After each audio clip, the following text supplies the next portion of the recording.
Hello again. Thanks for watching Mark's Minerals videos. These are just a short couple of tutorials that I've put out. Basics of cutting fire agate, how to address it, what you're doing when you're coming in here. Today I'm working with a medium grit Lasco diamond bonded head. I've been trying these out. They're from Diamond Pacific. I've been using 100, 325, and 600 grit, so coarse, medium, fine. I got all my coarse work done. For that, I used one of the Lasco. These wheels are just amazing. They're really burly. They're 80 grit, and they rip. They rip right through the rock. I'll demonstrate here in a bit. But for now, what I'm trying to do is I'm working a piece of Deer Creek, and I've exposed color throughout it, and I've shown proof of color in this portion of the stone. But you notice there's a division along here, and if you see, it looks like it was potentially a secondary growth of agate against the original stone. So even though they appear to be roughly on the same layer, they might not necessarily be the same or the same quality. So what I have to do is prove the stone. By proving the stone, I take a portion of the stone that's relatively uninteresting and I bear down. I go all the way from where it's darkest brown all the way through to the very bottom until you're at the base of the stone, and you go through to see what colors pop up. That's a general indicator. If I find a layer of blue or green in here, I'm going to remember where it is, mark it off, and that's the color layer I'm going to try to grind down to. If it's right at the top, surface color, which it generally is, then I didn't lose anything. But at least by testing the stone, I've got a better idea if there happens to be a layer of blue or pink or some other desirable color that might be down there. So I've proven the stone, decided what I needed, except then I saw this little lip, so I'm going to basically prove the stone again. I figure this is where it looks like it's conjoined, starts to dead end right about here, and if you look, let's see if we can zoom in a little bit more. You can see a couple different layers going on. Right here there's a break, that's a layer. There's a break here, that's a layer. The layer that we're on right now, this is a different layer. So this one might be gold. I'm going to grind down to see, it might be green, we'll find out. But if that one shoots through, if it disappears, it's going to disappear into the next color layer, so you test that's why I grind down through to the base. Right here I've already established my color, I'm going to leave that alone. So here we go. I'm going to turn this down a little further. Alright. Forgive the noise, it's going to get just a tiny bit loud for a second. I'm going to cut the window into the stone to see if this is worth salvaging.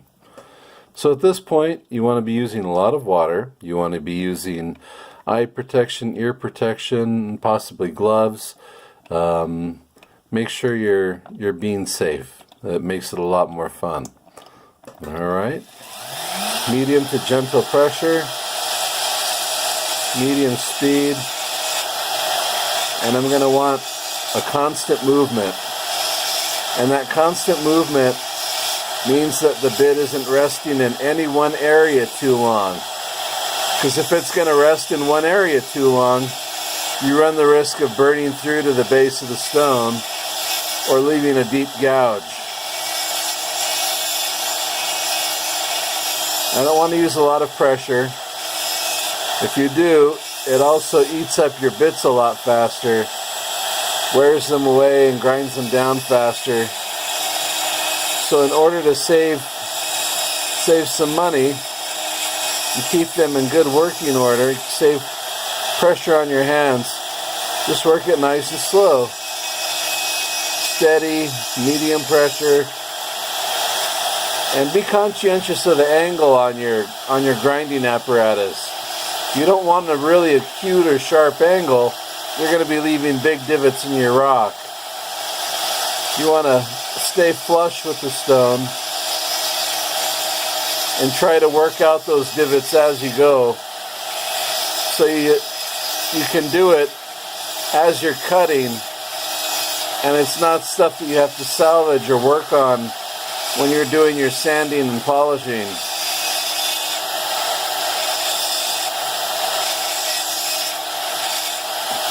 So I was skeptical about this. I didn't think there was going to be color, and from what I'm seeing, it seems to be just that. It seems to be just that kind of dull rust gold color. So that's not desirable for me. So I'm going to go ahead and cut this one out. But I'm going to go ahead and finish the top of the stone first. You want to finish the face of your stone, what you're working on first, decide the position of the stone, and then after that's all done, then you can come back and cut and trim the stone as desired, so that you have whatever desired shape you want.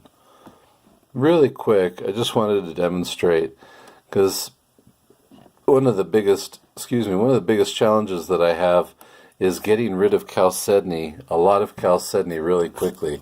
By chalcedony, I mean this milky white covering, this layer on top.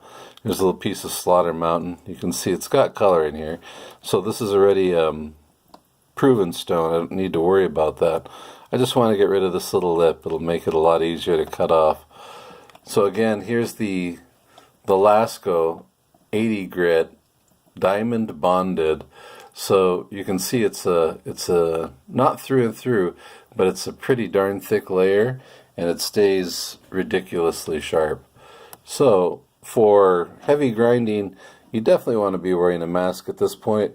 Since I'm not, because I'm narrating, I want to be using extra water, but you should be wearing a mask at this point. Alright, just a quick demo real quick. Wrong one.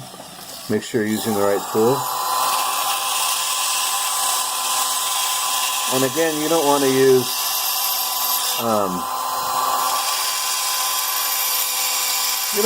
too much pressure. In order to salvage the stones and get a nice clean cut, you want control over your bit instead of raw power and force.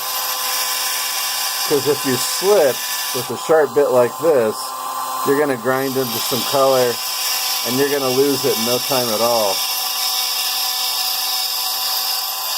But you'll see that even with gentle pressure, nice and steady, staying consistent, lots of water,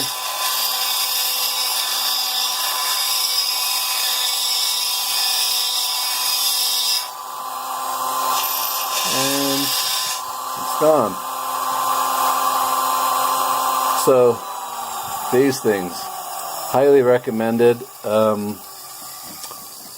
They're almost $30, but they're definitely worth it if they're going to save you that much time. I used to be a firm believer in just using cheap bits because they were saving you money initially, but in the long run you wind up paying for it.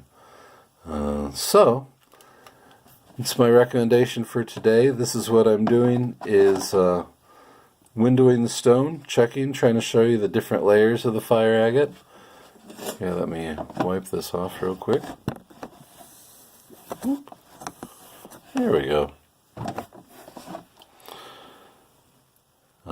And I'm going to go ahead and try to window down a little bit further. I think it's just gold to green.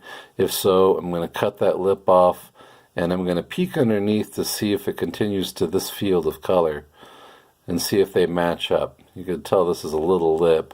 Hopefully I can shear that right off, and then this field will extend out a little bit further. Well, thanks for watching Mark's Minerals videos. I really appreciate it. Don't forget to like and subscribe so you can get more content. And if you want to check us out at marksminerals.org or on Facebook. And thank you very much. You have a wonderful day.